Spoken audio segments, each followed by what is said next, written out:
The rifle shook in Clara Whitmore's hands as three drunk men circled closer. 25 years of learning to disappear, and now there was nowhere left to hide. The tallest one reached for her collar. "Let's see what you're hiding under all that fat." Then the door exploded inward. A man filled the frame like thunder given flesh.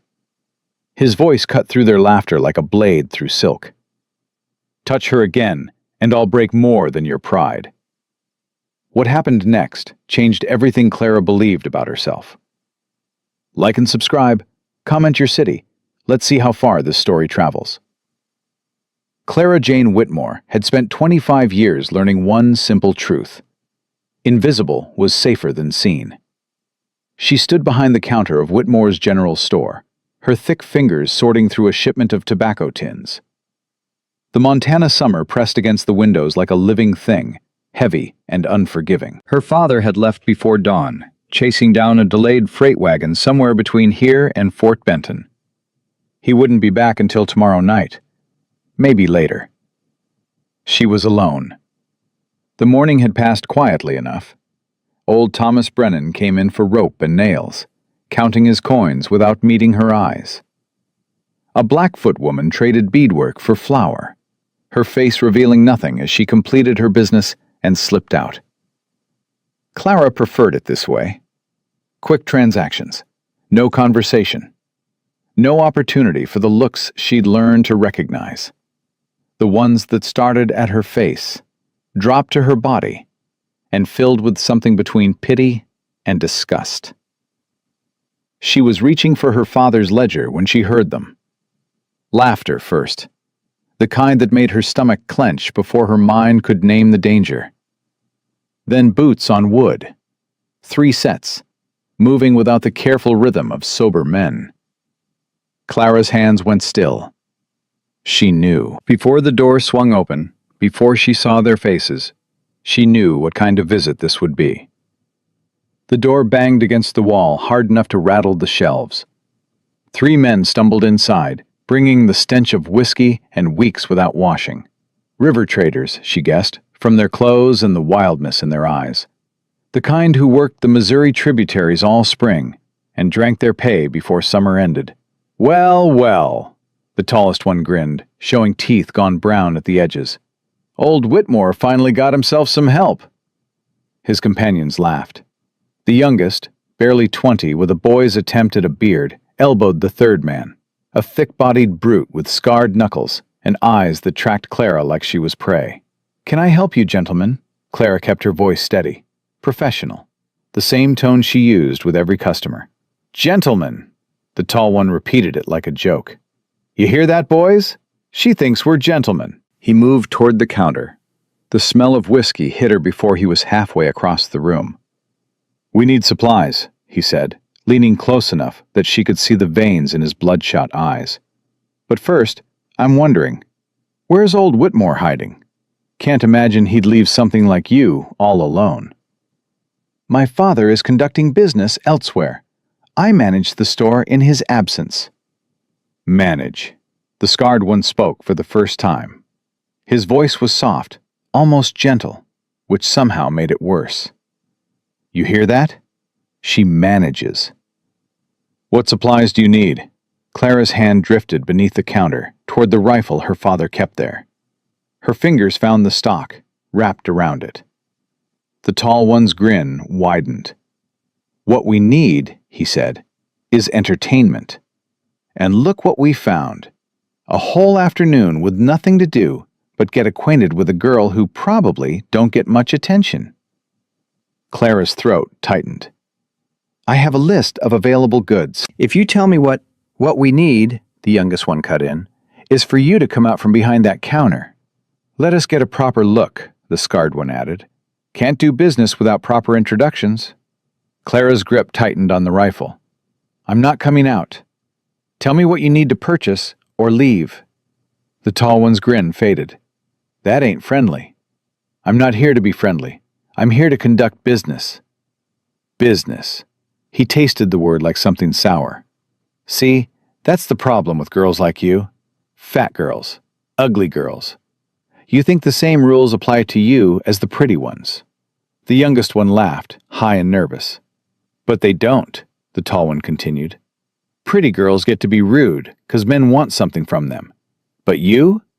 He waved his hand at her, a gesture that dismissed everything she was. "You should be grateful we're even looking."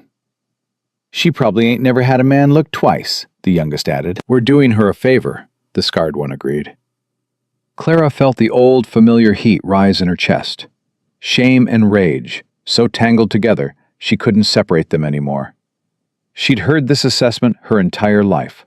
From other children. From adults who thought she couldn't hear. From the mirror on her worst mornings. But beneath the shame, something else stirred. Something her father had nurtured through quiet consistency.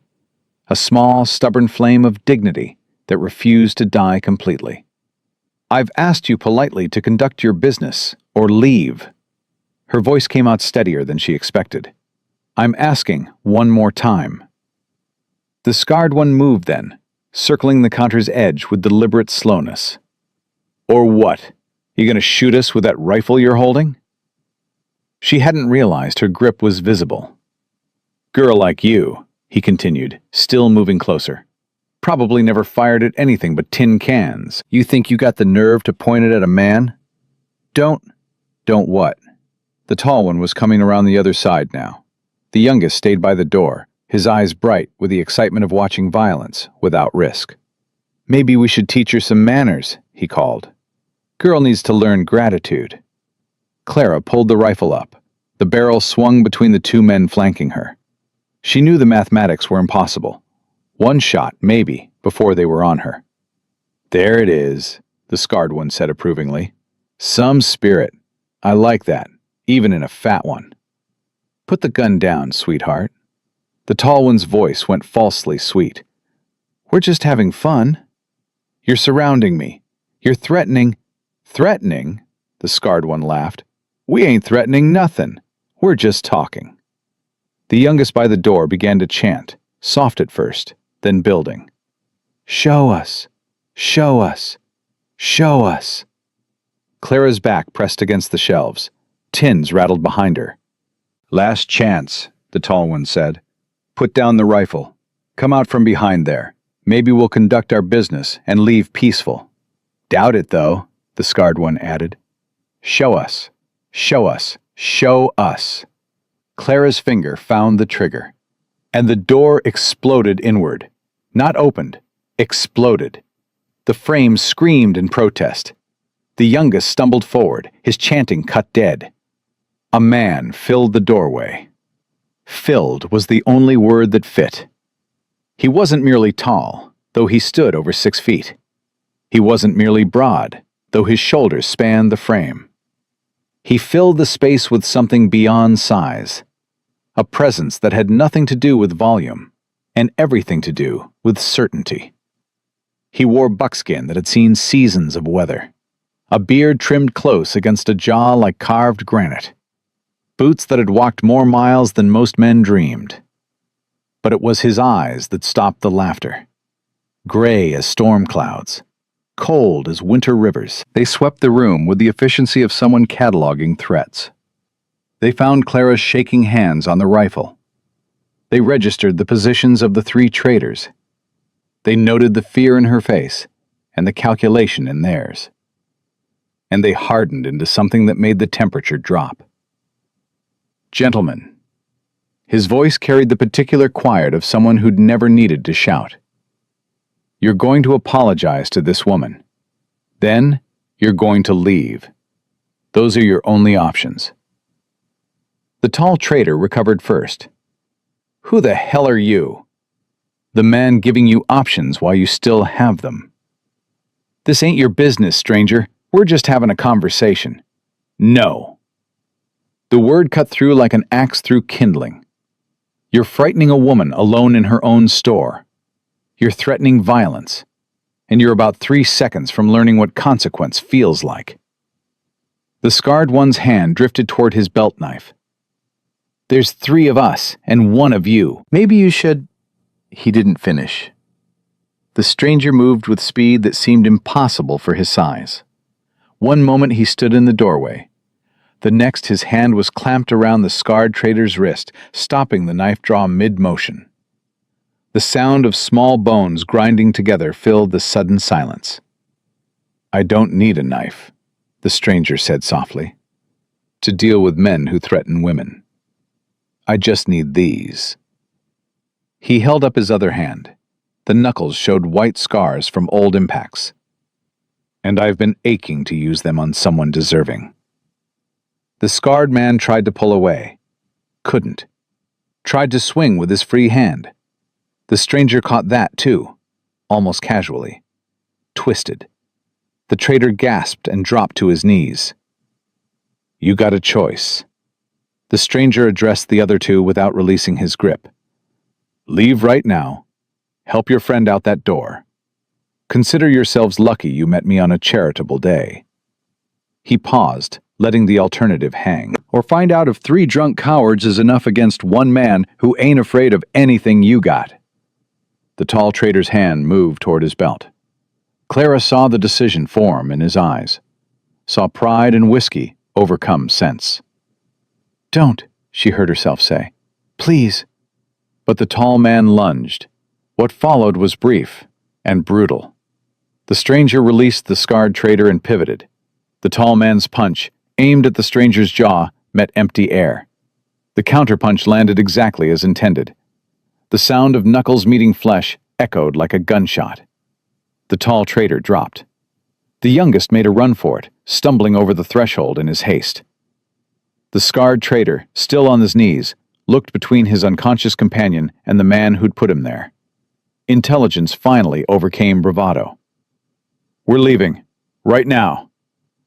"Good choice." The stranger stepped back. "But first, you got something to say to the lady." The trader swallowed. His face had gone pale. "I'm sorry, miss. We didn't mean—" "You were just leaving, without explaining, without excusing, just apologizing and going." "I'm sorry." He struggled up, cradling his wrist, bent to grab his fallen companion. With effort, he dragged him toward the door. At the threshold, he paused. "You broke his jaw." "Could have been worse." The stranger's voice was mild.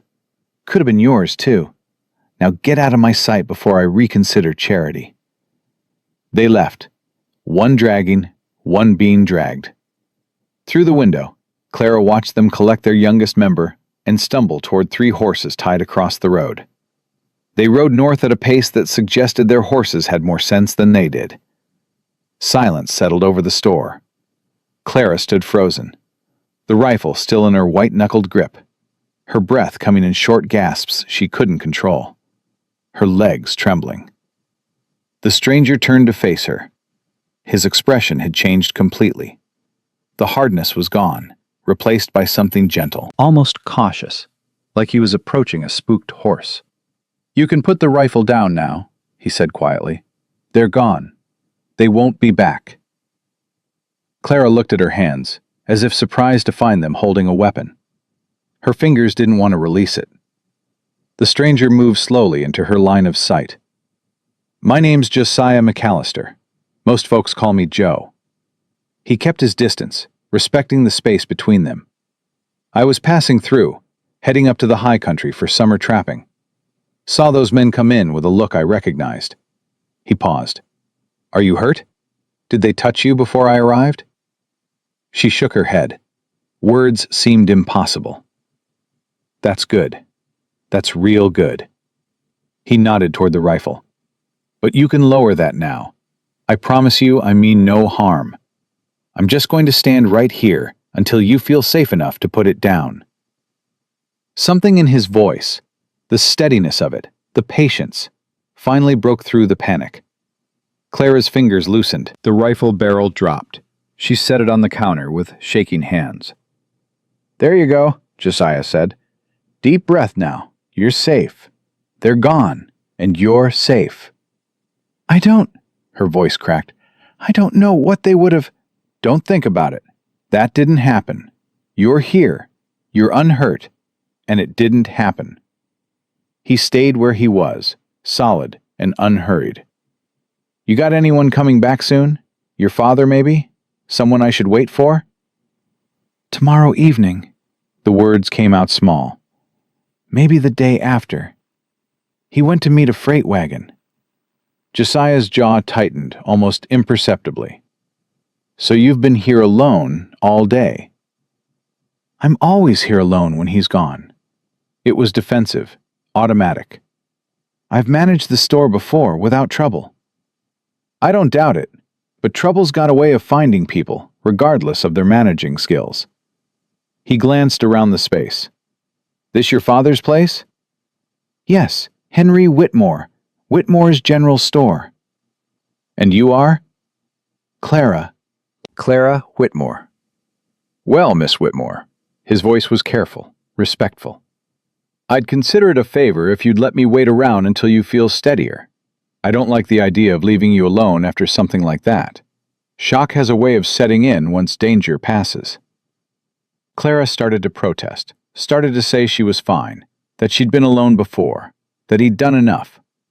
But her legs chose that moment to give out. She didn't fall. Josiah was there somehow, moving faster than his size suggested, catching her elbow and steadying her against the counter. His hand was warm through her sleeve, his grip firm but careful. "Easy now," he said. "Just your body remembering it was scared. Nothing to be ashamed of." "I'm not—" But the words tangled, because she had been scared, terrified, helpless in a way that confirmed every horrible thought she'd ever had about herself. "You held that rifle steady enough to make them think twice." Josiah guided her to the stool her father kept behind the counter. "That took courage, real courage, the kind that matters." Clara sat because her legs demanded it. Josiah released her arm immediately, restoring distance. The gesture didn't escape her notice. The care he took not to crowd her, not to use his size to intimidate. "You got water?" he asked. She nodded toward the bucket near the back wall. He found it, found a cup, poured without asking permission. Brought it to her with the same careful approach. "Drink. Slow sips. It'll help." The water was warm and tasted of tin, but it was wet. She drank, feeling her throat remember how to work. Josiah settled against the opposite wall, putting distance between them. "Those men," he said after a moment. "You recognize any of them?" "No. River traders, I think, from the north." "That would be my guess too. Probably worked the tributaries all spring, got paid out somewhere, drank most of it, and decided to make sport on their way south." His voice carried contempt. "Men like that are a plague on decent territory. There's not much law out here to stop them. No, not much. Which is why people got to look out for each other when they can." Clara set down the cup. Her hands had nearly stopped shaking. "You did more than look out for me," she said quietly. "You could have been killed." Josiah almost smiled. "Not by those three. I've faced down grizzlies with more fight in them." "Why did you help me?" The question surprised her as much as it seemed to surprise him. He turned it over for a moment. "Because I could," he said finally. "Because I happened to be passing by and saw trouble and had the ability to stop it. Don't need a more complicated reason than that. Most people wouldn't have come inside." "Then most people got no business calling themselves people." His voice carried an edge, though not directed at her. "World's hard enough without good folks standing by while evil happens." Clara studied him. This stranger who'd appeared from nowhere and changed everything in the span of minutes. His weathered face told stories of years in harsh country. His hands, scarred and capable, spoke of violence he'd both delivered and survived. But his eyes, when they met hers, held no cruelty, no pity either, just recognition, as if he saw something in her worth seeing. No man had ever looked at her that way before. "Thank you," she said quietly. "Don't mention it." "I mean it. Whatever would have happened if you hadn't—" "Don't finish that thought." His voice was firm, but kind. "Nothing happened. That's what matters." Outside, the afternoon sun continued its brutal work. Inside the store, something had shifted. Something Clara couldn't name, but could feel pressing against her chest like the beginning of hope. She didn't know yet that this stranger would change her life. Didn't know the skills he'd teach her, the strength he'd help her discover, the love that would grow between them. All she knew in this moment was that she was alive. She was unhurt, and for the first time in 25 years, someone had looked at her like she mattered. It was enough. For now, it was enough. Josiah didn't leave. Clara expected him to. Expected him to tip his hat, wish her well, and disappear back into the wilderness he'd come from. That's what strangers did. That's what everyone did. But when evening painted the sky in shades of amber and violet, he was still there, fixing the door he'd broken, moving with the quiet efficiency of a man who understood that actions spoke louder than apologies. "You don't have to do that," Clara said from behind the counter. "I broke it, I fix it." He didn't look up from his work. That's how things ought to be. Most men would have just left. Most men are the reason I had to break it in the first place. She couldn't argue with that.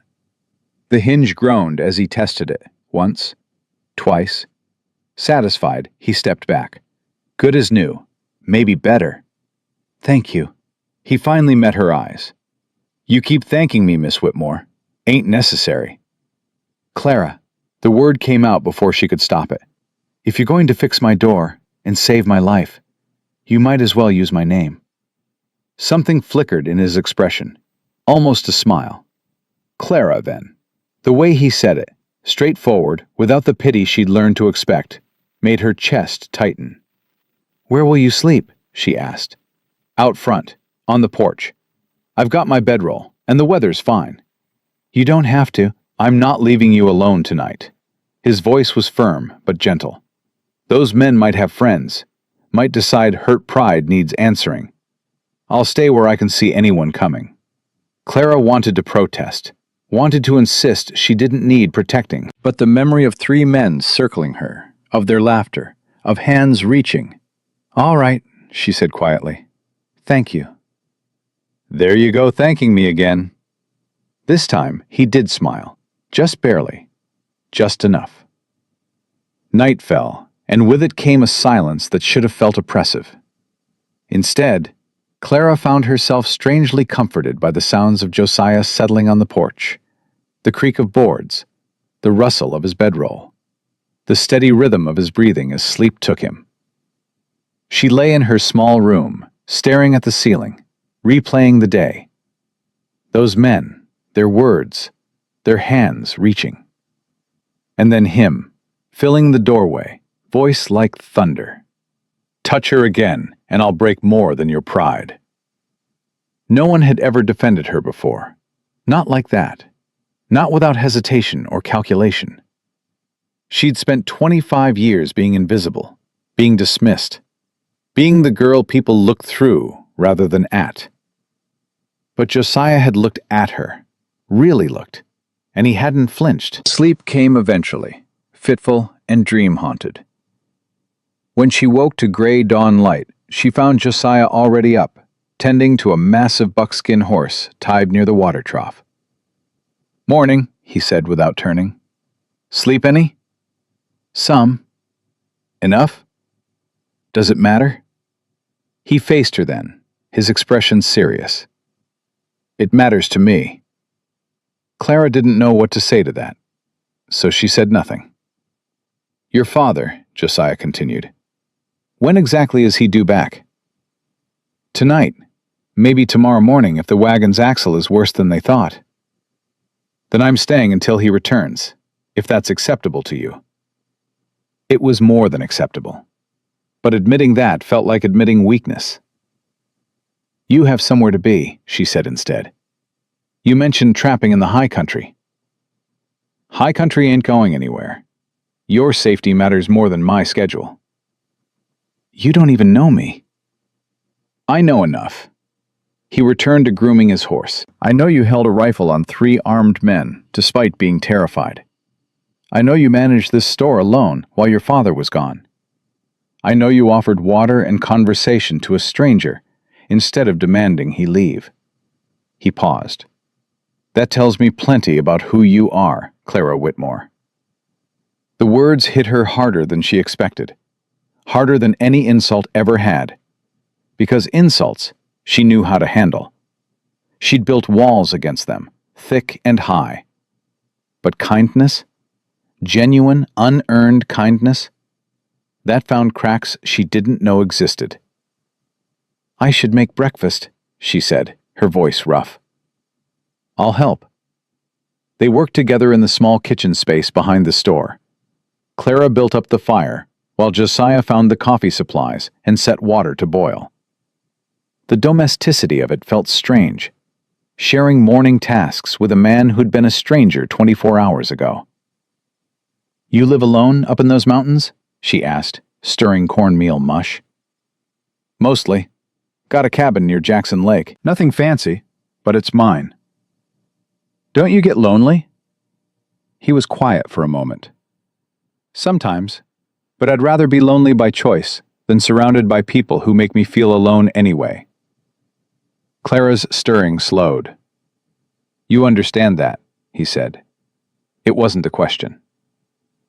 "Yes." The word came out, barely above a whisper. "I understand that perfectly." They ate in comfortable silence. The mush was simple, the coffee strong, and the company unlike anything Clara had experienced. Josiah didn't try to fill every quiet moment with words, didn't seem uncomfortable with stillness. "Can I ask you something?" Clara said finally.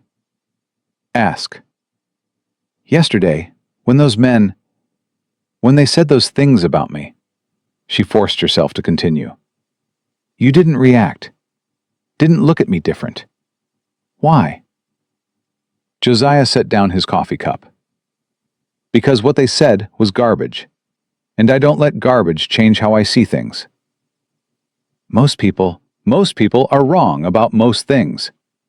His gray eyes held hers. "I learned a long time ago not to trust the world's judgment. The world called my sister worthless because she walked with a limp. The world said she'd never amount to anything. What happened to her? Fever took her when she was 15.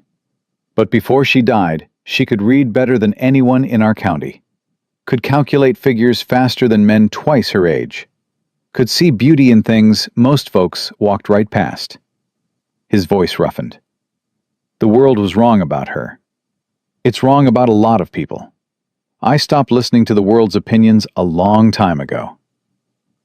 Clara's throat tightened. "I'm sorry about your sister." "Me too. But she taught me something important before she went. Something I carry with me every day." "What?" "That the measure of a person ain't in how they look, or how they walk, or how they fit into other people's ideas of normal. It's in what they do when things get hard. How they treat people who can't do anything for them, whether they give up or keep going." He picked up his cup again. "You held a rifle on 3 men who wanted to hurt you. You didn't run. You didn't beg. You stood your ground. That's the measure of you, Clara. Not whatever those drunk fools said about your body." No one had ever talked to her like this. Not her father, who loved her but didn't know how to name the things she struggled with. Not the townspeople, who either pitied her or ignored her. Certainly not any man who'd ever looked at her only to look away again. But Josiah spoke to her like she mattered, like her courage was worth noting, like her pain was worth acknowledging. "Thank you," she said, and this time she didn't apologize for saying it. The morning brought customers, a trapper needing ammunition, a rancher's wife buying fabric. Each one glanced at Josiah with varying degrees of curiosity or suspicion. Word was spreading, Clara knew. By nightfall, half the territory would know a strange mountain man had defended Henry Whitmore's daughter. Let them talk. For once, she didn't care. Late afternoon brought the sound of a wagon approaching fast. Too fast. Clara's heart leaped into her throat as she recognized the horses. Her father. Henry Whitmore pulled up in a cloud of dust, his weathered face tight with fear. He was off the seat before the horses fully stopped, moving toward the store with the speed of a man expecting disaster. "Clara!" He burst through the door, saw her standing unharmed, and stopped dead. Then his eyes found Josiah. His hand moved to the pistol at his belt. "Who the hell are you?" "Pa, it's all right." "That's Josiah McAllister, sir." Josiah stepped forward, hands visible and empty. "I'm the man who helped your daughter yesterday, when 3 river traders came in drunk and threatening." Henry's face cycled through emotions: confusion, understanding, fear, and finally a rage that turned his skin dark red. "Someone threatened my daughter?" "They did more than threaten." Clara moved to her father's side. "They surrounded me, mocked me, reached for me. If Mr. McAllister hadn't arrived when he did—" She couldn't finish. Henry's hands were shaking, not with fear, with fury barely contained. "You stopped them," he said to Josiah. "I did. Convinced them leaving was their best option. One of them needed extra convincing." "Where are they now?" "Heading south, last anyone saw. One with a broken jaw. All 3 with enough sense knocked into them that I doubt they'll be back." Henry sagged against the doorframe. In that moment, Clara saw her father look old, truly old, weighted by the fear of what might have been. "I shouldn't have gone," he said. "I should have—" "You had business to conduct." Clara gripped his arm. "You couldn't have known." "But I left you alone. I've left you alone dozens of times, and I never thought—" "Mr. Whitmore," Josiah's voice was gentle, "your daughter handled herself with more courage than most men would have shown. She held a rifle steady on armed men despite being terrified. She maintained her dignity when they mocked her. You should be proud of her, not guilty about circumstances beyond your control." Henry looked at his daughter, as if seeing her for the first time. "Is that true? You held them off?" "I tried, but Mr. McAllister is being generous. I was frightened and—" "Stop." Josiah's voice was firm. "Stop diminishing what you did. You stood your ground. That matters." Henry pulled Clara into an embrace. She felt his tears against her hair, felt the tremor in his arms. "Are you all right, truly?" "I am now." "Mr. McAllister." Henry released his daughter, faced Josiah. "I owe you a debt I can't possibly repay." "You don't owe me anything. I did what any decent man would do." "But you did it when others would have passed by. That makes you exceptional, whether you admit it or not." The 3 of them stood there, father, daughter, and the stranger who'd changed everything, as evening light filled the store. "Stay for dinner," Henry said finally. "It's the least I can offer." "I was planning to leave. Please." Clara's voice surprised her. "Stay." Josiah looked at her. Something passed between them, something neither could name. "All right," he said. "I'll stay." They ate together. Josiah's stew again. He'd taken over the cooking without asking, and neither Whitmore complained. Over the meal, he recounted yesterday's events with the same straightforward honesty he'd shown throughout. Henry listened with a face that cycled through anger, fear, and gratitude. "Those men," he said when Josiah finished. "You got names?" "Didn't ask. River traders, probably working the northern tributaries. The tall one had a scar across his left eyebrow. The heavy one had marks on his knuckles. The young one was maybe 20, barely a beard. I'll spread word. Make sure folks know to watch for them." Henry's voice carried decision. "And I need to think hard about leaving Clara alone again." "You can't stop conducting business," Clara protested. "We need the income." "We need you safe more." "I could teach her to shoot properly." Both Whitmores stared at Josiah. He shrugged. "She had the right instincts yesterday. Proper training would make her dangerous. A few hours of instruction, she'd be able to defend herself if needed." "You'd do that?" Henry asked. "I'm here anyway. Might as well make the time useful." Clara's heart was pounding. "I'd like that. I'd like to learn." "Then it's settled. Henry nodded slowly. Tomorrow morning, you teach my daughter to protect herself. Night fell. Henry insisted Josiah take the spare bed in the back room. No sense sleeping on the porch when we've got space. You've more than earned it. Clara lay awake long after the house went quiet. Through the thin walls, she could hear her father's familiar snoring, Josiah's quieter breathing. Something had shifted. The patterns of her life remained, but beneath them ran new possibilities. What if she could learn to shoot properly? What if she stopped accepting other people's assessment of her worth? What if the life she'd resigned herself to wasn't the only life available? The questions kept her awake, equal parts exciting and terrifying. Dawn arrived with birdsong and the smell of coffee already brewing. Clara emerged to find Josiah and her father at the table, her father's rifle disassembled between them. Problem with the firing pin, Josiah was saying. See how it's worn? That's why your accuracy's been off. Can it be fixed? Not properly, but I can jury-rig something that'll hold until you get to Fort Benton. Clara watched him work, his hands steady and sure, the movements precise without being fussy. You know gunsmithing too? Enough to keep myself armed in country where the nearest proper smith is a week's ride. He tested the mechanism, nodded. There. Won't win prizes, but it'll fire true. I'm obliged. Take what you need for Clara's lessons.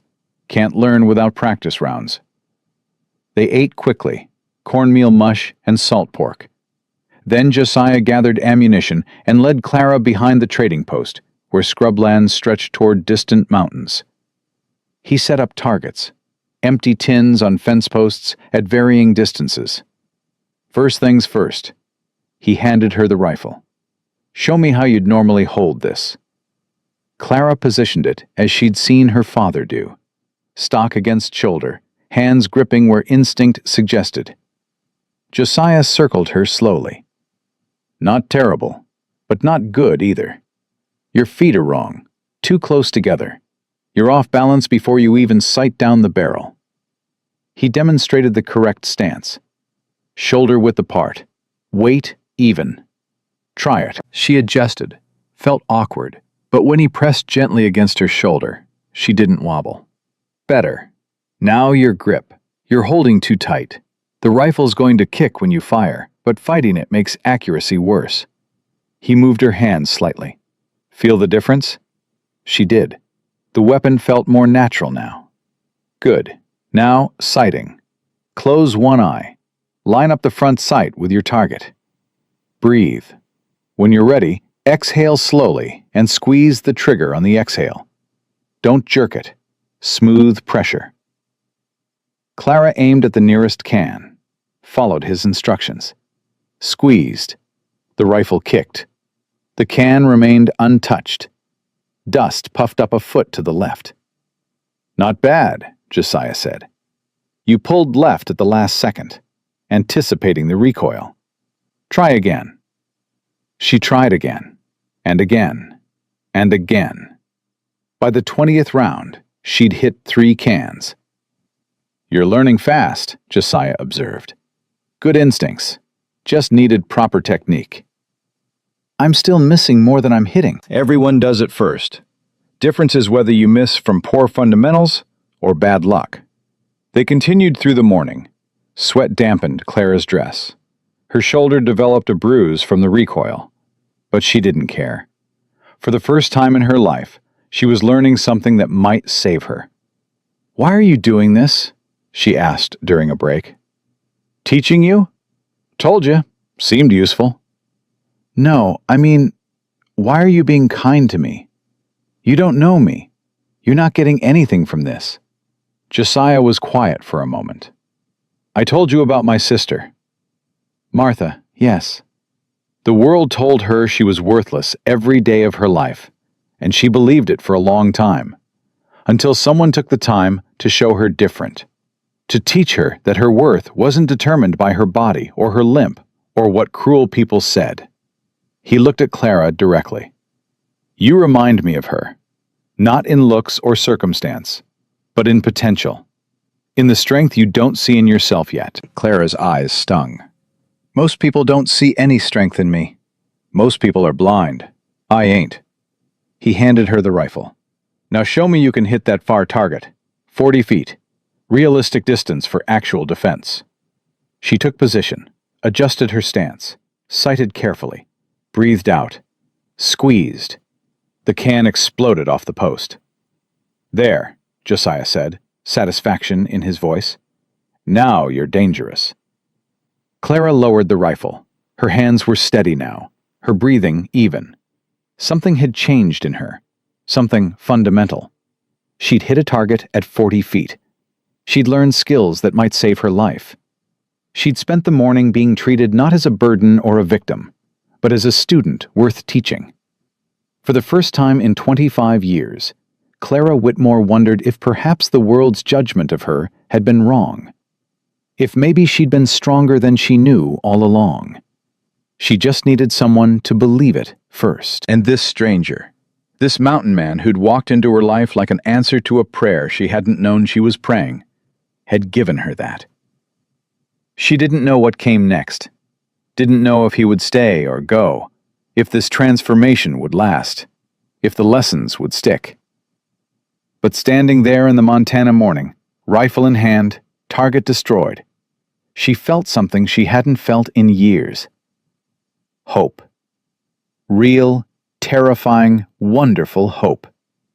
And she wasn't going to let it go. The weeks that followed reshaped Clara in ways she couldn't have imagined. Josiah stayed. Not just through the next day, or the next week, but through the whole summer. Her father had offered him work, converting the storage shed into proper quarters, helping with store repairs, guiding settlers through the territory. But everyone knew the real reason he stayed. "You're getting better," Josiah said one morning, watching Clara reload her carbine with increasing speed. "Faster than anyone I've taught." "You've taught others?" "A few. Army Scouts mostly. Men who needed to shoot straight or die." "And how do I compare?" He almost smiled. "You'd give most of them trouble." Clara felt warmth spread through her chest. Not attraction, or not only that. Something deeper. Pride. In herself. In what she was becoming. "Again," Josiah said. "But this time, I'm going to move the targets while you're reloading. You won't know where to aim until you look up." "That's not fair." "Life ain't fair. Enemies don't stand still and wait for you to get ready." She gritted her teeth, reloaded, looked up. The can had moved 30 feet to the left. She adjusted, fired, hit. "There," Josiah said. "Now you're thinking like someone who wants to survive." By midsummer, Clara could hit targets at 100 yards, could track deer through brush that would have confused her weeks ago, could start a fire in rain, read weather from cloud formations, identify edible plants from poisonous ones. But the physical skills were only part of her transformation. The real change happened inside. "You're different," Margaret Brennan said one afternoon, stopping by the store for supplies. "Taller somehow. Like you're taking up more space." "I feel different." "It suits you." Margaret squeezed her hand. "Your mother would be proud." Clara's throat tightened. "You knew my mother?" "Not well, but I remember her. Strong woman. Quiet, but strong. She ran this store better than most men could have. Negotiated like she was born to it." "I don't remember that about her." "You were young when she passed, but trust me, you're more like her than you know." That night, Clara asked her father about it. Henry's eyes went distant. "Your mother was the smartest person I ever met. Could calculate figures in her head faster than I could write them down. Could read people like books. Knew who was honest and who was trying to cheat before they opened their mouths. Why didn't you ever tell me?" "I thought—" He paused, struggling. "I thought it might hurt. Remind you of what you lost." "It doesn't hurt, Pa. It helps. Knowing I come from someone strong." Henry's weathered face crumpled. "You've always been strong, Clara. I just didn't know how to help you see it." She hugged him then, something she hadn't done in years. Felt his tears against her hair. Felt the tremor of old grief finally releasing. "I see it now," she whispered. "Thanks to you. Thanks to Josiah." "That man," Henry said, pulling back to look at her. "He's good for you." "Pa, I'm not blind. I see how you are around each other. Comfortable in a way you've never been with anyone." He wiped his eyes. "Whatever's growing between you two, it's healthy. Real." Clara didn't know what to say. Didn't know what was growing between them herself. But she knew she didn't want it to stop. The summer heat intensified as August arrived. Clara's training shifted from basic survival to more complex skills. Tracking humans instead of animals. Reading terrain for ambush points. Understanding how violence unfolded and how to survive it.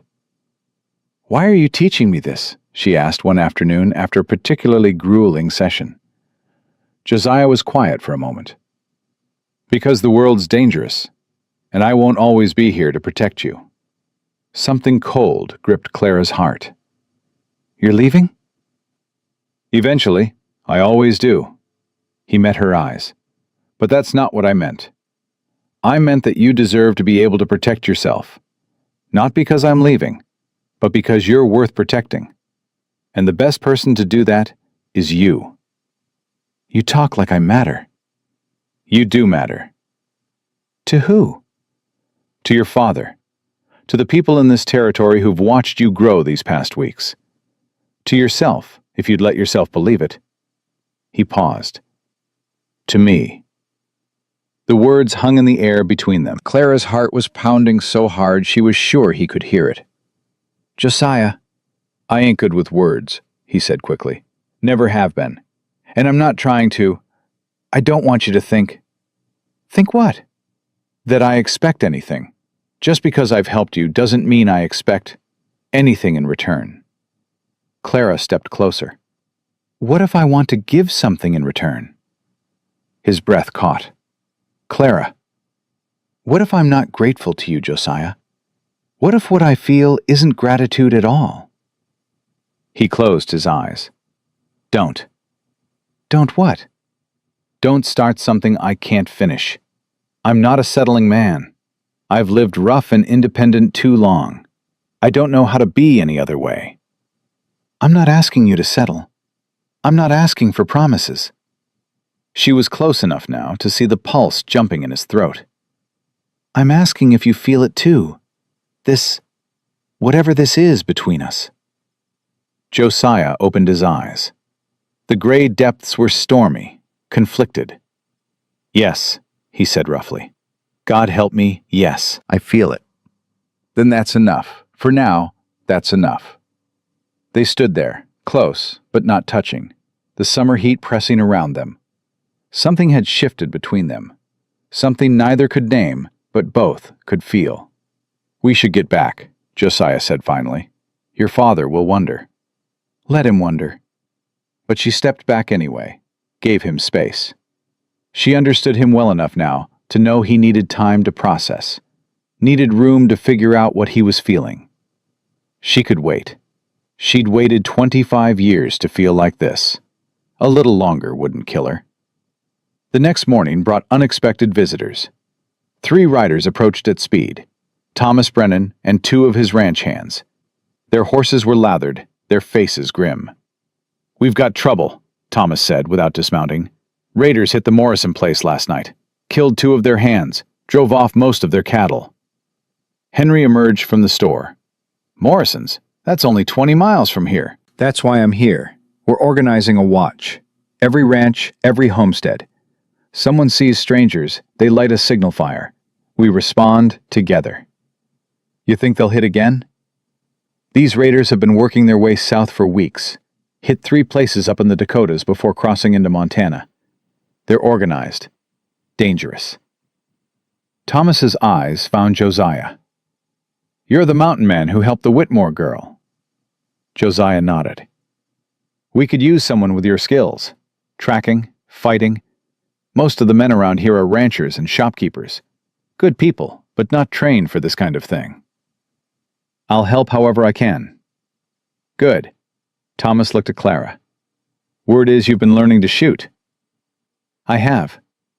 Any good? Josiah answered before she could. Better than most men I've trained. Thomas raised an eyebrow. That's so. I can show you, Clara said, if you've got time. Show me. She retrieved her carbine from the store, set up a target, a tin can on a fence post 40 yards away. Took position. Breathed. Fired. The can flew off the post. Thomas whistled low. Damn! I've been practicing. I can see that. He looked at her with new respect. You might be more useful than I thought, Miss Whitmore. Clara, and useful how? We need people who can shoot. People who won't panic when trouble comes. If these raiders hit near here... I'll help, Clara said firmly. Clara, her father started. I'm not hiding in the back room while others risk their lives, Pa. Not anymore. Henry looked at Josiah. You taught her too well. I taught her to be capable. What she does with that capability is her choice. Thomas nodded slowly. All right, Clara, you're in. But if trouble comes, you follow orders. No heroics. Understood? Understood. The watch was organized over the following days. Signal points were established on high ground throughout the territory. Riders were assigned patrol routes. A system of response was agreed upon. Any attack would bring every able body within riding distance.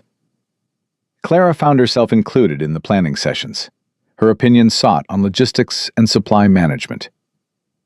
Men who'd dismissed her for 25 years now listened when she spoke. You've changed things, Margaret told her during one meeting. Not just for yourself.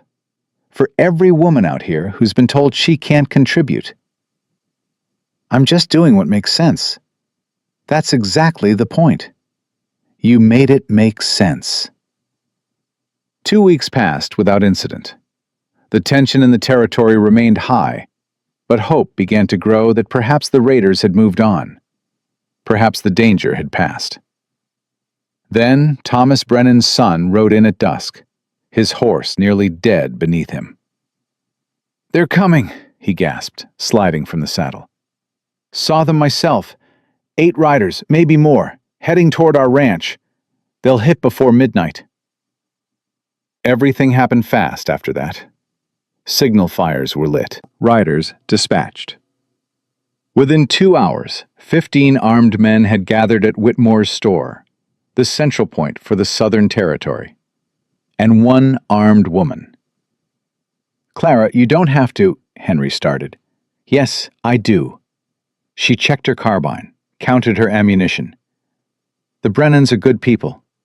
They were kind to me when others weren't. I'm not sitting this out. She's right. Josiah's voice cut through the argument. She's earned the right to make this choice. She's my daughter. And she's a grown woman who can shoot better than half the men here. You want to protect her? Let her protect herself. Henry looked between them. His daughter, armed and determined, and the man who'd helped her become someone new. Promise me, he said finally, his voice cracking. Promise me you'll come back. I promise I'll do everything I can to come back. Clara gripped his hand.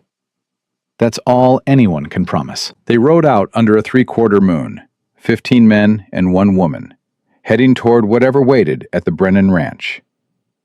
Clara rode between Josiah and her father, her carbine strapped across her back, her heart pounding with fear and determination. Stay close to me, Josiah said quietly. When the shooting starts, and it will start, find cover first. Don't stand in the open trying to be brave. I know. I mean it, Clara. Bravery gets people killed. Survival gets people home. I know, she repeated. You taught me, remember? He reached across the gap between their horses, squeezed her hand briefly. I remember. They reached the Brennan Ranch as the moon climbed toward its peak. The house was dark, shuttered. Defensive positions had been established, based on Thomas's instructions. Men behind water troughs, in the hayloft, along the fence lines. Clara was positioned behind a pile of cut timber, her carbine trained on the main approach. "You see anything? You shoot," Thomas told her. "Don't wait for orders. If they're riding in fast, every second counts." "I understand." "Good girl." He moved on. Clara settled into her position, feeling the rough wood against her elbows, smelling sawdust and horse, and her own fear. Minutes passed. An hour. The moon continued its arc. Then she heard it. Hoofbeats. Distant at first, then growing louder. Coming fast. "Here they come!" someone shouted. Clara sighted down her barrel, saw shapes emerging from the darkness. Riders, moving in formation. 8 of them. No, 10. More than they'd expected. The first shots came from the raiders. Wild, designed to cause panic. Clara didn't panic. She breathed, sighted, squeezed the trigger. A rider jerked in his saddle, kept coming. She cycled the action, fired again. This time, he fell.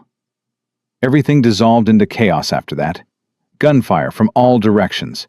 Horses screaming. Men shouting. The acrid smell of powder smoke filling the air. Clara kept shooting. Keep moving. Kept doing exactly what Josiah had taught her.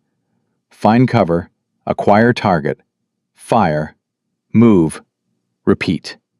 A raider broke through the line, heading directly for the house where Ruth Brennan and the children were hidden. No one else was in position to stop him.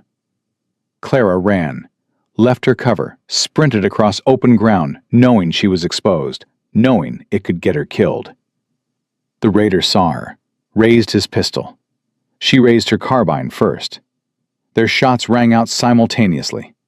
His bullet tore past her ear, close enough that she felt the heat. Hers hit him center mass. He fell from his horse, rolled twice, and didn't move again. Clara stood there, breathing hard, staring at the man she'd just killed. "Clara!" Josiah's voice, sharp with fear. "Clara, get down!" She dropped, just as another bullet sang over her head. Then Josiah was there, pulling her behind a wagon, his body shielding hers. "You hit?" "No, I'm fine. You ran across open ground." His voice was furious, terrified. "I told you not to." He was going for the house, the children. Josiah's anger deflated. "God, Clara. I had to. You understand that, don't you? I had to." He pressed his forehead against hers, just for a moment. "Yeah," he said roughly. "I understand." The fighting lasted another 20 minutes. When it ended, 6 raiders lay dead, 2 more wounded and captured. The rest had fled. The defenders had fared better. 3 men wounded, none fatally. And Clara. She sat on the Brennans' porch as dawn broke, staring at her hands. They weren't shaking anymore. That seemed strange. She'd killed 2 men, and her hands were steady. "Here." Josiah handed her a cup of water, sat beside her. "Drink." She drank. The water tasted like nothing at all. "How do you feel?" he asked. "I don't know. Empty, maybe. Tired." "That's normal. The shakes will come later, when your body catches up to what your mind already knows. I killed 2 men. You saved Ruth Brennan and her children. You stopped raiders who would have murdered innocent people." His voice was firm. "Don't let guilt erase what you did right. I keep seeing their faces. You'll keep seeing them for a while, maybe forever. That's the price of doing what's necessary. How do you live with it?" Josiah was quiet for a long moment. "You carry it," he said finally. "You don't pretend it's not heavy. You don't try to forget. You just carry it. And you remember that the weight means you're still human.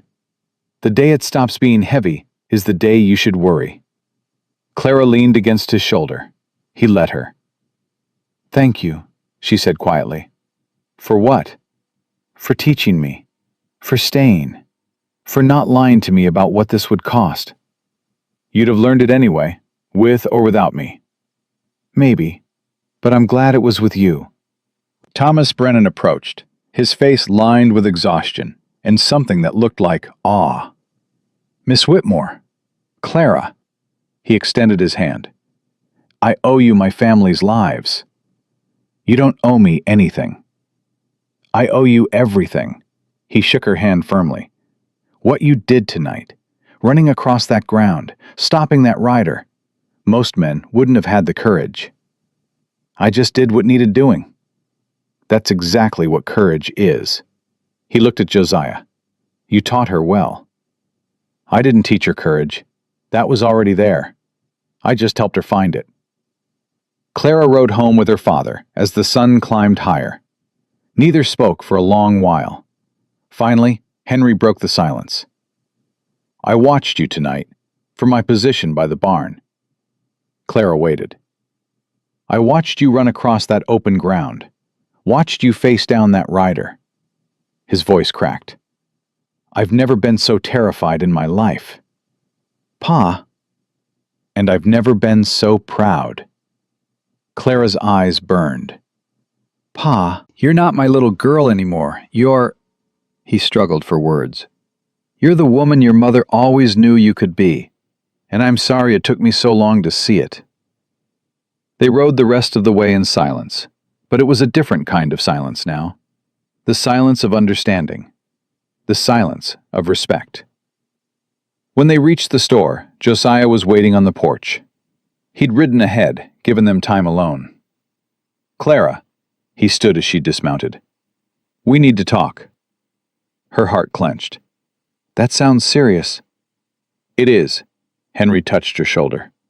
I'll give you two a moment. He disappeared inside.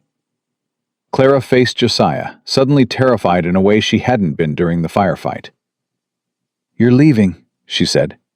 That's what you want to tell me. No. He stepped closer. I'm staying. That's what I want to tell you. Clara's breath caught. I watched you tonight, Josiah continued. Watched you risk your life for people you barely know. Watched you face down death and choose to fight anyway. His gray eyes were intense. And I realized something. What? I don't want to leave. I don't want to go back to the mountains alone. I don't want to spend another winter wondering what you're doing, who you're becoming, whether you're safe. He took her hands in his. I want to stay. Not just for the summer. Not just to teach you or help your father.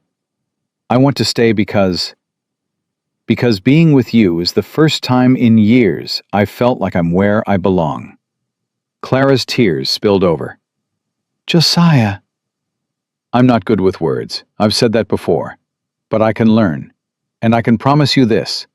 I will never look at you and see anything less than the remarkable woman you are. I will never make you feel small. I will never stop believing in your strength. Is this... She could barely speak. Is this a proposal? It's whatever you want it to be. A proposal, a promise, a beginning. He lifted her hands, kissed her knuckles. I'm yours, Clara Whitmore, if you'll have me. Yes. The word came out as a sob. Yes, I'll have you.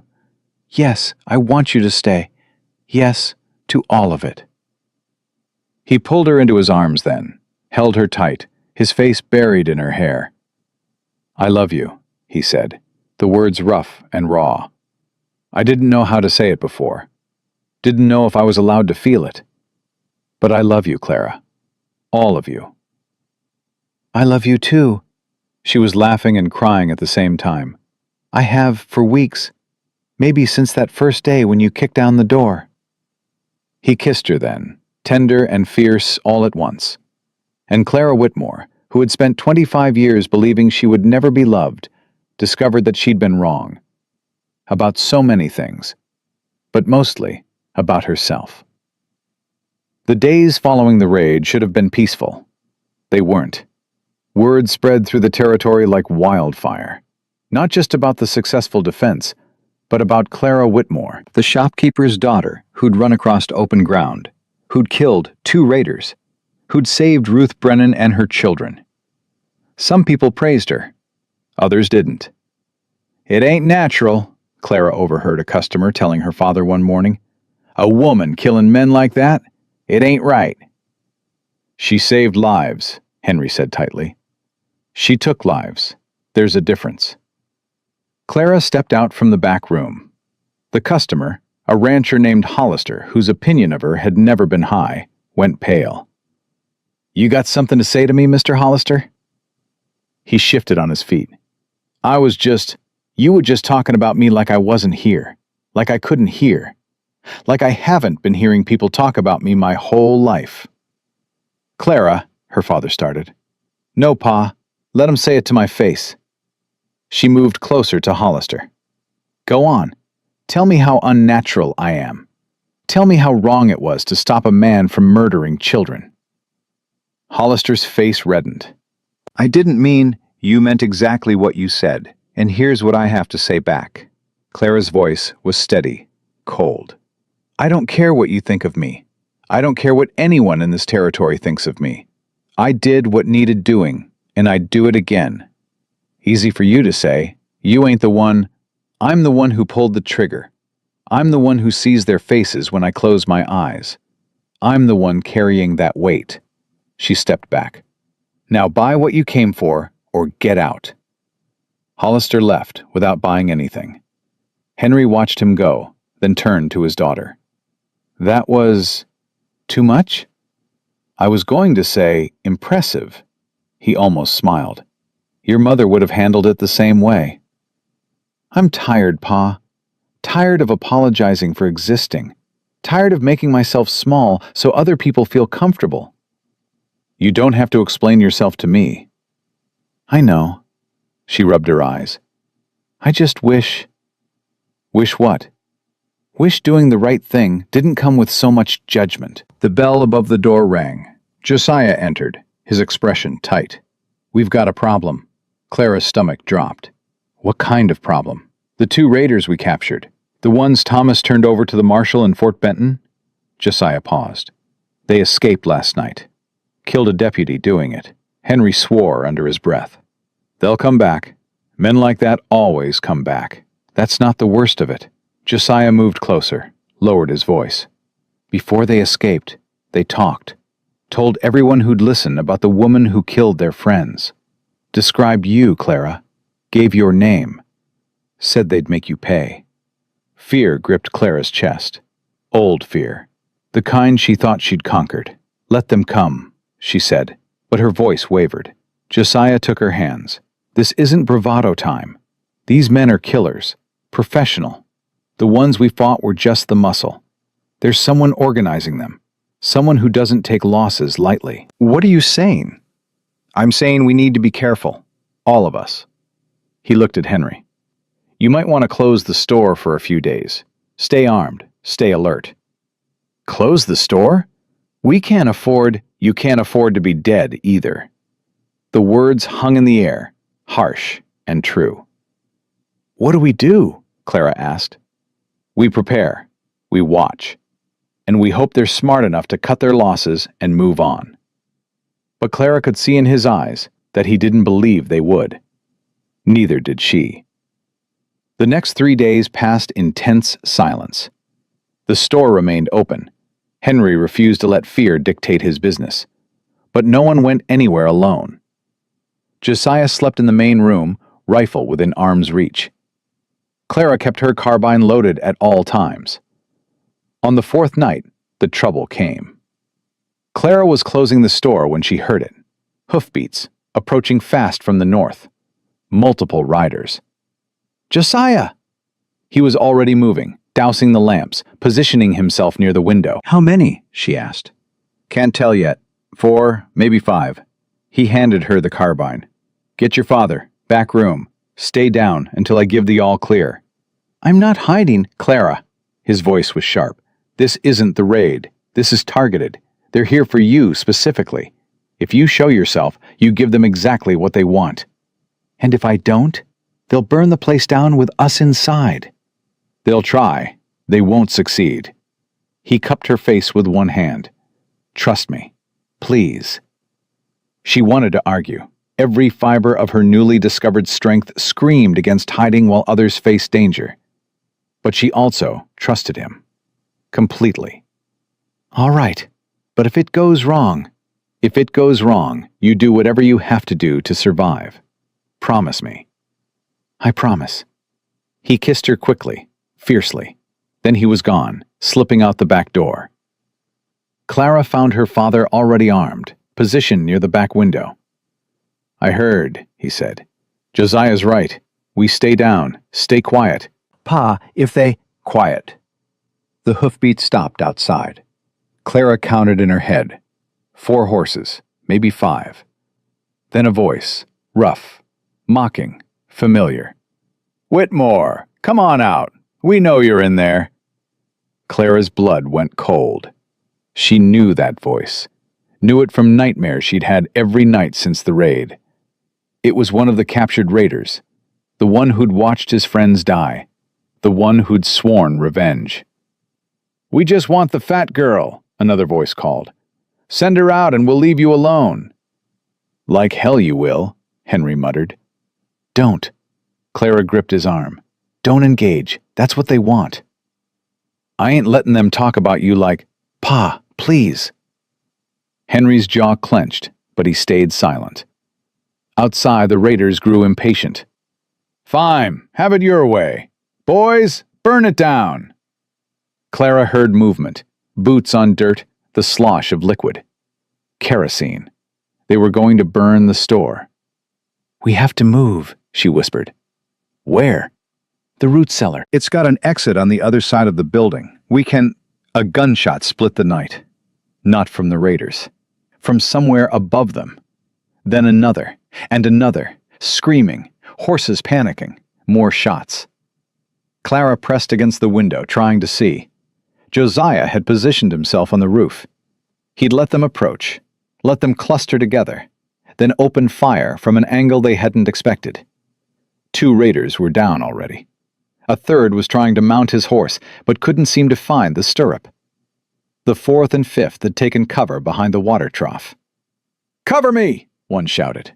The other raised his rifle toward the roof. Clara didn't think, didn't hesitate. She shouldered her carbine, aimed through the window, and fired. The raider dropped. The last one looked between his fallen companion and the roof where death waited. Made a decision. Started running. He didn't get far. Josiah's shot caught him between the shoulder blades. Silence fell, sudden and complete. Stay here, Clara told her father. Clara! But she was already moving, out the door, carbine raised, scanning for threats. Josiah dropped from the roof, landing hard but steady. His eyes swept the bodies, counting. 5 down, he confirmed. All dead. Clara lowered her weapon. Her hands were shaking now, the delayed reaction Josiah had warned her about. The one I shot, she said. He was going to kill me. You stopped him. Josiah pulled her close. You saved my life. We saved each other. Yeah. His voice was rough. I guess we did. Henry emerged from the store, his face ashen. He looked at the bodies, at the kerosene cans they'd dropped, at the torches lying extinguished in the dirt. They were really going to burn us out, he said, with us inside. That was the plan. Josiah released Clara, but kept one hand on her shoulder. They won't be trying again. Are there more? More raiders? Probably, but after tonight, I doubt they'll come looking for trouble here. Word travels fast in this territory. Word about what happens to men who threaten the Whitmores will travel faster. Clara looked at the bodies. 5 men. Dead because of hatred and revenge and choices made in moments of violence. She waited for the guilt to crush her. It didn't come. Instead, she felt something else, something she hadn't expected. Relief. Pure, overwhelming relief. I'm not sorry, she said quietly. I should be. They're dead, and I'm not sorry. They came to kill you, Josiah said. to burn your home, to hurt your family. Not being sorry doesn't make you a monster. It makes you human. Is there a difference between not being sorry and being glad? There's always a difference. He turned her to face him. Being glad means you wanted them dead. Not being sorry means you accept that them being dead was necessary. Those are different things. I accept it, she said. I accept all of it. Good, because accepting hard truths is the only way to survive them. The cleanup took most of the night. Thomas Brennan arrived with his sons, having seen the gunfire from a distance. Together, they removed the bodies, buried them in unmarked graves on the edge of the territory. No one spoke words over them. No one prayed. These men didn't deserve prayers. By dawn, the evidence was gone. Only the bullet holes in the water trough remained, scars that would remind them of what had happened, what could have happened. Clara sat on the porch as the sun rose, exhausted beyond measure, but unable to sleep. "You should rest," Josiah said, settling beside her. "Can't. Every time I close my eyes, I see them." "That'll pass, eventually." "How long?" "Different for everyone. Days, weeks, sometimes months." He took her hand. "But it does pass. I promise." "What if it changes me? What if I become hard, cold, like the people I've had to kill?" "You won't." "How can you be sure?" "Because you're asking the question." He lifted her hand, kissed her knuckles. Hard, cold people don't worry about becoming hard and cold. They just become it without noticing. The fact that you're afraid of losing your humanity means you still have it. Clara leaned against his shoulder. "I love you. I love you too." "Even after everything?" "Especially after everything." They sat in silence as the sun climbed higher, painting the world in shades of gold and amber. Clara felt something shift inside her. Not the closing off she'd feared, but an opening, an expansion. She had faced death multiple times now, had dealt it when necessary, had protected the people she loved, and she was still herself, still Clara, still capable of love and fear and hope. Maybe that was the real victory, not surviving the violence, but surviving intact. The days that followed brought unexpected developments. Word of the attack spread through the territory, and with it, a shift in how people viewed Clara. The criticism that had followed the raid began to fade, replaced by something else. Respect. "You protected your family," Margaret Brennan told her during a visit. "That's not unnatural. That's as natural as breathing. Some people don't see it that way. Some people are fools. Always have been, always will be." Margaret squeezed her hand. "But the people who matter, they see the truth. They see you." Even Hollister, the rancher who'd criticized her, stopped by the store a week later. "Miss Whitmore." He shifted uncomfortably. "I wanted to... that is, I heard about what happened. The raiders coming for you." "Yes?" "I wanted to say I was wrong. Before, what I said about you." He couldn't meet her eyes. "You saved lives, protected your home.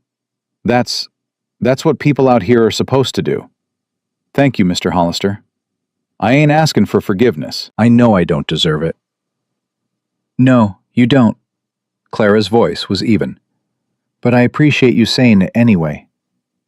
He nodded once, bought more supplies than he needed, and left quickly. "That took courage," Josiah observed from the corner where he'd been watching. "What did?" "Accepting his apology without letting him off the hook. Most people would have either rejected him completely or forgiven him too easily. You did neither." "I'm learning," Clara smiled slightly, "from the best." "I don't know about the best, but I'm trying." That's all any of us can do.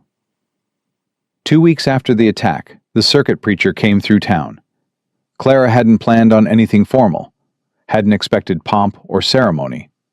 But when Reverend Morrison offered to perform a wedding service, she found herself saying yes before she could think about it. "Are you sure?" Josiah asked that evening. "We don't need a preacher to make this real." "I know, but I want to. I want it to be official. witnessed. I want everyone to know that I chose you and you chose me. Everyone already knows that. Then let them know it again. He smiled, really smiled. The kind that transformed his weathered face into something almost boyish. All right, let's get married. The ceremony happened 3 days later, in front of Whitmore's general store. Not because it was the fanciest location, but because it was home. Because it was where everything had started. Half the territory showed up. The Brennans, the other ranchers, trappers who'd passed through and heard the story. Even a few strangers who'd ridden miles just to see the woman everyone was talking about. Clara wore a dress she'd made herself. Practical blue wool, nothing fancy, but clean and well-fitted. Josiah wore his best buckskins and a white shirt Margaret had insisted on lending. Henry walked his daughter to where Josiah waited, his weathered face streaming with tears he didn't try to hide. "I'm proud of you," he whispered. "So proud." "I know, Pa. Your mother would be too." "I know that too." He kissed her forehead, placed her hand in Josiah's, and stepped back. The ceremony was simple. The vows were simpler. "I promise to see you clearly," Josiah said. "To stand beside you, not in front of you. To honor your strength and never try to diminish it." "I promise to keep growing," Clara replied. "To face whatever comes without fear. To choose you every day. Not because I need you, but because I want you."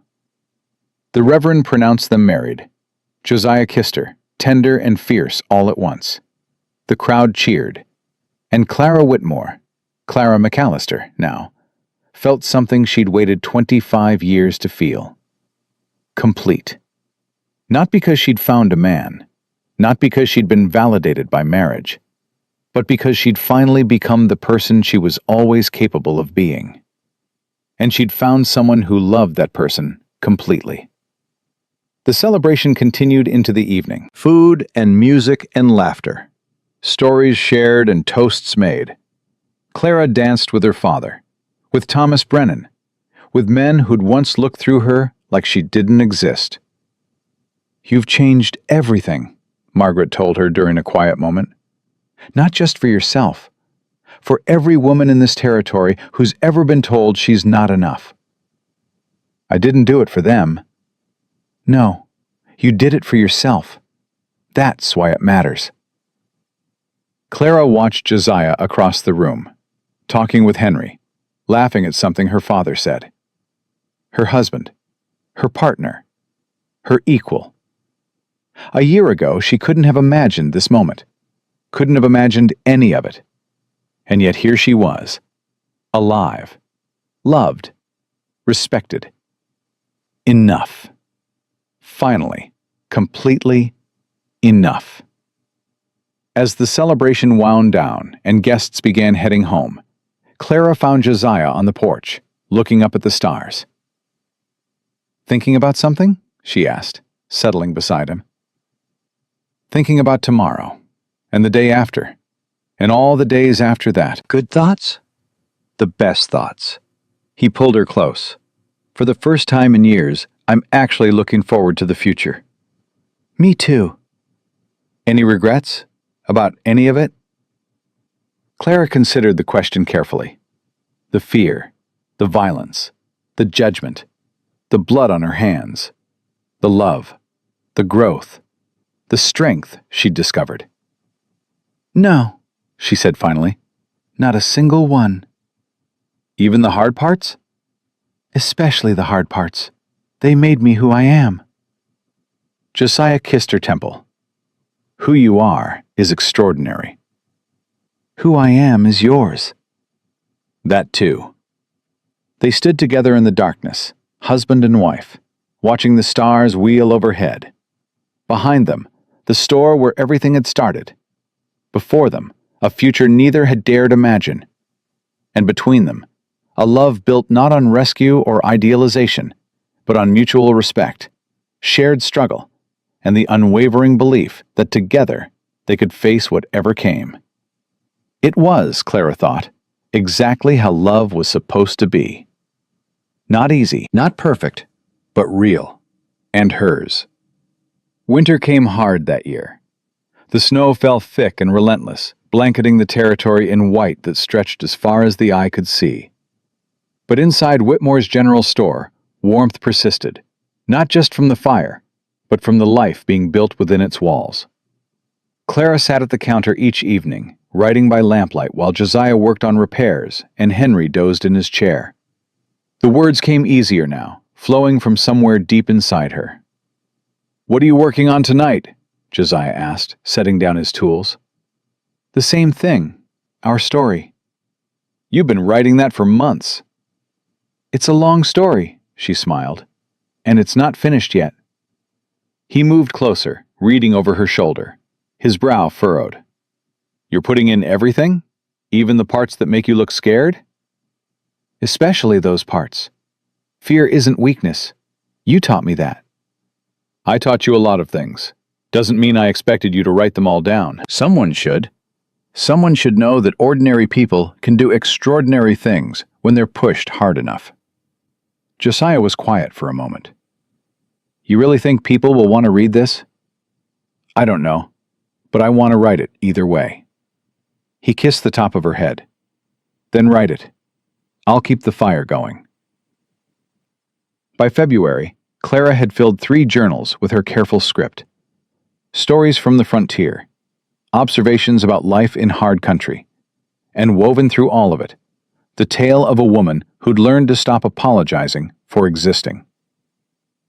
"You should send these somewhere," Margaret said during a visit, turning pages with growing amazement. "Publishers in the East are always looking for frontier stories. They want stories about men, cowboys, outlaws, cavalry officers." "Maybe, but maybe they'd want something different too. Something real." "This is real. Maybe too real." "That's exactly why it matters." Clara considered it for days. The idea of strangers reading her words, knowing her story, judging her. It terrified her in ways that gunfights hadn't. "You're afraid," Josiah observed one night. "Terrified." "Of what? You faced down raiders. You've killed men who wanted you dead. What could be scarier than that?" "Being rejected. Being told my words don't matter. Being dismissed again." He sat beside her, took her hands. "Clara, listen to me. You've spent 25 years being dismissed, being told you were worthless, being made to feel small." His gray eyes held hers. "And you survived all of it. You didn't just survive, you conquered it. What's one more rejection compared to everything you've already overcome?" "It's different when it's something you created, something that came from inside you." "I know. That's why it takes more courage to share it than to fight. But you've got that courage. You've proven it 100 times over." "What if they hate it?" "Then they hate it, and you keep writing anyway. Because you don't write for them. You write for yourself. For the girl you used to be, who needed to hear that she wasn't alone." Clara's eyes stung. "When did you get so wise?" "I've had good teachers." He squeezed her hands. "Send the pages. See what happens. The worst they can do is say no." She sent them the next week, with the trader heading east toward St. Louis. Months of work, packaged in oilcloth to protect against weather, addressed to a publisher Margaret had recommended. Then she waited. Spring came slowly, melting the snow inch by reluctant inch. The store grew busy again as travelers resumed their journeys west. Clara found herself too occupied with daily life to think much about the pages she'd sent into the world. Until the day a letter arrived. "Clara," Henry's voice was strange. "This came for you." She took the envelope. Heavy paper, official-looking seal. Her hands trembled as she opened it. "Dear Mrs. McAllister," she read aloud, "we have reviewed the manuscript you submitted titled Frontier Woman, a Montana Story. We are pleased to inform you—" She stopped, read the words again, then again. "What?" Josiah was at her side. "What does it say?" "They want to publish it." Her voice came out as a whisper. "They want to publish my book." "Clara, they're offering payment. Real payment. And they want more. They want me to write more stories." Henry let out a whoop that startled customers at the other end of the store. Josiah lifted Clara off her feet, spinning her around. "I told you," he said against her hair. "I told you they'd want it." "I didn't believe you." "I know. That's why I kept saying it." The book published that autumn. Frontier Woman, A Montana Story, by Clara McAllister. Clara held the first copy in her hands, turning it over and over, unable to believe something so solid had come from something so intangible as her own thoughts. "That's your name," Josiah said, pointing to the spine. "On a real book. In a real bookstore. It doesn't feel real. It's real. You made it real." She'd expected the book to disappear into obscurity. Frontier stories were common, after all. Why would anyone care about hers? But people did care. Letters began arriving within weeks. Women from across the country, writing to say her words had touched them, had changed them. "I spent 30 years believing I was worthless," one letter read. "Your book showed me I was wrong." "I've been afraid my whole life," another said. "Reading about your courage made me want to find my own." "You made me feel seen," wrote a woman from Philadelphia. "Like someone finally understood what it's like to be dismissed by the world." Clara read each letter at the kitchen table, tears streaming down her face. "What's wrong?" Josiah asked, alarmed. "Nothing's wrong." She handed him a letter. "Everything's right. Finally, everything's right." The success brought unexpected consequences. People started coming to the store specifically to meet her. Women who'd read her book, who wanted to shake her hand, who wanted to hear her story in her own voice. "I don't understand," Clara told Margaret, after one particularly overwhelming day. "Why do they care so much?" "Because you showed them something they needed to see. That a woman doesn't have to be pretty or delicate or conventional to be valuable.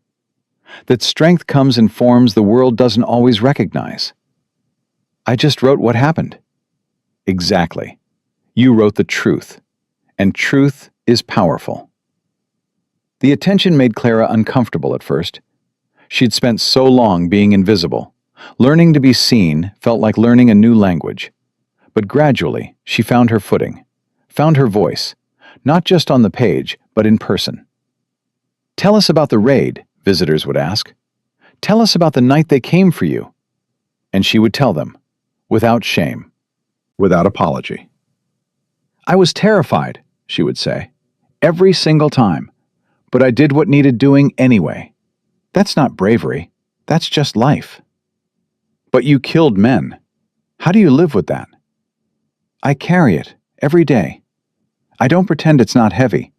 I don't try to forget. I just carry it. And I remember that the weight means I'm still human." Some people didn't like her answers, thought she should be more modest, more remorseful, more traditionally feminine. Clara had stopped caring about what those people thought. "You've changed," her father said one evening, watching her handle a difficult customer with calm authority. "Is that bad?" "No, it's remarkable." His eyes were bright with unshed tears. "You've become exactly who your mother always knew you could be." "I wish she could see it." "She can. Somehow, I believe she can." The following spring brought another letter from the publisher. They wanted a second book, wanted her to write more stories, more truth, more of whatever had made the first one resonate so deeply. Clara sat at the counter, staring at the offer. "What's wrong?" Josiah asked. "Isn't this good news?" "It is, but," she hesitated, "they want me to travel, to do readings in cities back east, to meet with other writers, attend literary gatherings." And I'm scared. This is one thing, writing here where I'm safe. But going out there, facing strangers, being judged in person instead of on the page. You're scared of judgment after everything? Different kind of judgment. These are educated people, sophisticated people. They'll look at me and they'll see a successful author, a woman who sold more books than most men in the same time, a person worth listening to. Or they'll see a fat frontier woman who doesn't belong in their world.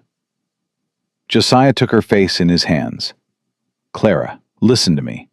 Their world is small, cramped, full of rules about who matters and who doesn't, based on things that have nothing to do with worth. His gray eyes burned with intensity. Your world is bigger. You've faced death and dealt it. You've loved and been loved. You've created something that touches strangers' hearts. Which world would you rather live in? Mine. Then stop letting their world's rules make you small. You've already proven you're bigger than that. She went east that summer. Josiah came with her, wouldn't let her go alone, and she didn't want to anyway. They traveled by stagecoach and rail, watching the frontier give way to cities, to crowds, to a civilization that felt both familiar and foreign. The first reading was in St. Louis, a bookstore packed with people who'd come specifically to hear her. Clara stood at the front of the room, her manuscript shaking in her hands, and looked out at the faces watching her, waiting for her. She thought about the girl she'd been, the one who'd learned to disappear, who'd made herself small to survive a world that didn't value her. That girl was still inside her, would always be inside her. But so was the woman she'd become. I'm going to tell you a story, she said, her voice steadier than she'd expected. About a girl who believed she was worthless, who let the world convince her that she had nothing to offer, and about what happened when she finally learned the truth. She read for an hour, told her story without apology, without softening the hard parts. When she finished, the room was silent. Then applause erupted, thunderous, overwhelming, real. People stood. Women were crying. Men who'd probably never considered a woman's perspective were wiping their eyes. Thank you, Clara said, her own voice breaking. Thank you for listening. Afterward, a line formed to meet her. Person after person, shaking her hand, thanking her, sharing their own stories. You made me feel less alone, a young woman said. You showed me what courage looks like, an older woman added. You gave me permission to stop apologizing for existing, a girl no older than 15 whispered. Clara held each of their hands, met each of their eyes. You were never alone, she told them. You were just waiting to find each other. The tour continued through the summer. Boston, Philadelphia, New York. Each city brought more readers, more letters, more proof that her words had traveled farther than she'd ever dreamed. But the moment she treasured most came in a small bookstore in a small town, where a woman approached her after the reading with tears streaming down her face. I've spent 40 years hating myself, the woman said. 40 years believing I was too fat, too plain, too worthless to matter. And then I read your book. What changed? Everything. Nothing. I don't know. The woman laughed through her tears. I realized I'd been fighting the wrong battle. Trying to become something I wasn't, instead of accepting who I am. And now? Now I'm trying to learn acceptance. It's hard. Harder than anything I've ever done. Clara took her hands. It is hard. The hardest thing in the world. But you know what I've learned?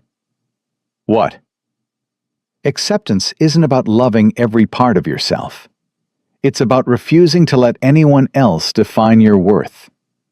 It's about standing up and saying, I matter, even when the world tells you that you don't. The woman nodded slowly. I matter. Say it again. I matter. Mean it. The woman straightened. Something shifted in her eyes. The same shift Clara had felt that day in the store, when Josiah had told her she was worth defending. "I matter," she said. And this time, she meant it. They returned to Montana as autumn painted the mountains in gold and amber. The store was exactly as they'd left it, but Clara saw it differently now. Not as a prison, not as a limitation, as home. "Welcome back," Henry said, embracing her. "You're famous now, I hear." "Hardly. Half the territory's read your book. The other half is planning to." He held her at arm's length. "I'm so proud of you, Clara. So proud." "I learned from the best, Pa." "You learned from yourself. I just gave you the space to do it." That evening, Clara sat on the porch with Josiah, watching the sunset paint the sky in shades of fire. "Any regrets?" he asked. "About going east? No. About any of it? No. Even the hard parts? Especially the hard parts." She leaned against his shoulder. "They made me who I am." "And who is that?" Clara considered the question carefully. "Someone who knows her worth, who doesn't apologize for existing, who creates things that matter to people." She turned to face him. "Someone who's loved, really loved, not despite who she is, but because of it." Josiah kissed her forehead. "That's exactly who you are." "Thanks to you." "Thanks to yourself. I just helped you see what was already there." They sat in comfortable silence as the stars emerged, one by one, filling the sky with light. "I got another letter today," Clara said eventually. "From the publisher?" "From a woman in Chicago. She started a reading group. All women, all unconventional by society's standards. They've read my book together, discussed it, used it to help each other accept themselves. That's remarkable. She says I changed their lives. But I didn't, Josiah.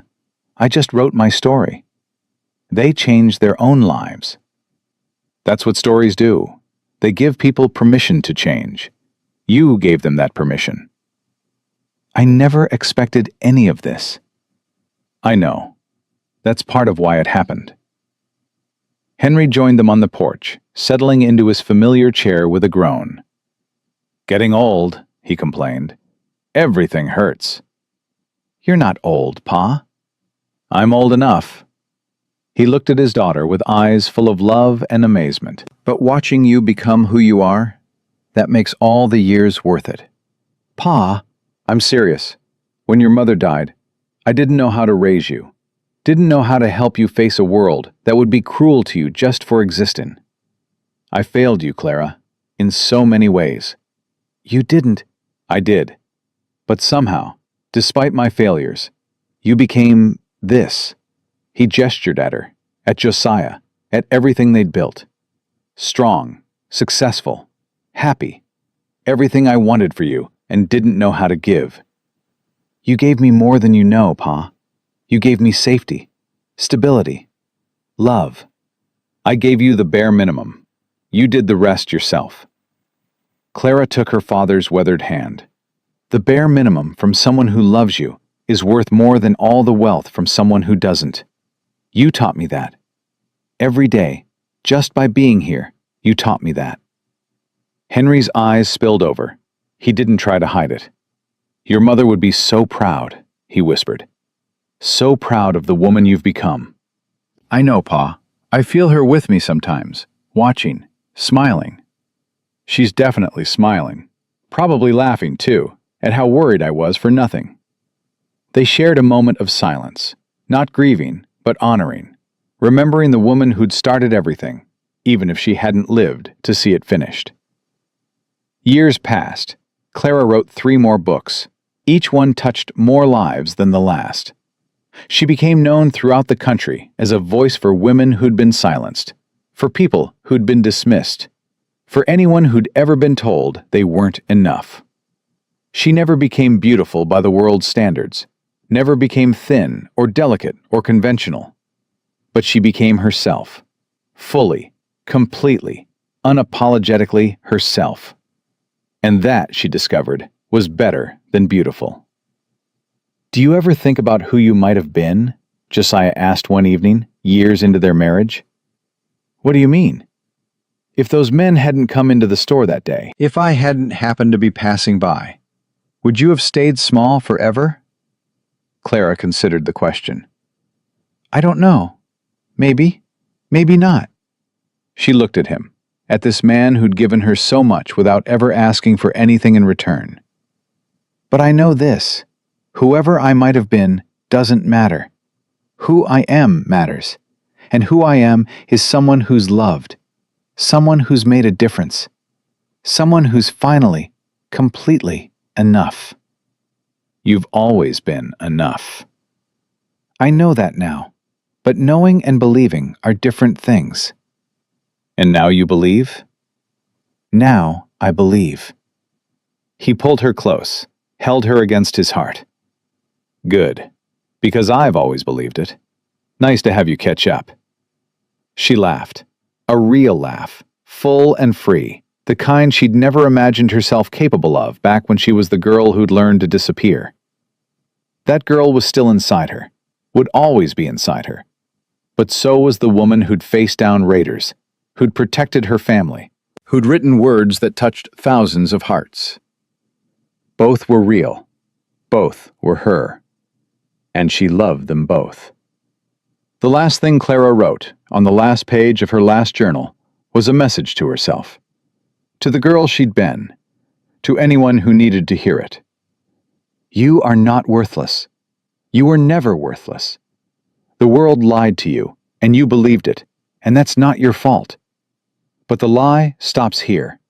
Today. Now. You are valuable. You are capable. You are enough. Not because of how you look, or what you weigh, or whether you fit into other people's ideas of acceptable. Because of who you are. Who you've always been. The person worth defending. The person worth loving. The person worth becoming." She set down her pen, looked out the window at the Montana sunset, and smiled. Because Clara Whitmore, Clara McAllister now, wife and daughter and author and woman, had finally learned the truth that had been waiting for her all along. She had never been weak. She had never been